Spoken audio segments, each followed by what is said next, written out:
अब टुनटुन यादव और पवन सिंह भी धमाल मचाएंगे भोजपुरी इंडस्ट्री में। इस वीडियो में शुरू से लेकर अंत तक बना रहिए। हमेशा ऐसा वीडियो न्यू इन्फॉर्मेशन जितना जल्दी लाने को मैं प्रयास करता हूं आप लोगों तक।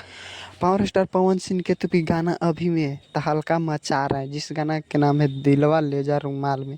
ये गाना तो अभी में अच्छा खासा रिस्पॉन्स मिल रहा है, क्योंकि अभी तक लगन अभी में पूरा कड़कस लगन चल रहा है। अब पावर स्टार पवन सिंह के भी गाना न चले ऐसा हो नहीं सकता, लेकिन पावर स्टार पवन सिंह के भी गाना तहलका मचा रहे हैं भोजपुरी इंडस्ट्री में, जिस गाना के नाम है दिलवा ले जा रुमाल में। दिलवा ले जा रुमाल में ये गाना तो भोजपुरी इंडस्ट्री में धमाल और बवाल मचा रहे थे। टुनटुन यादव भी किसी से कम नहीं है।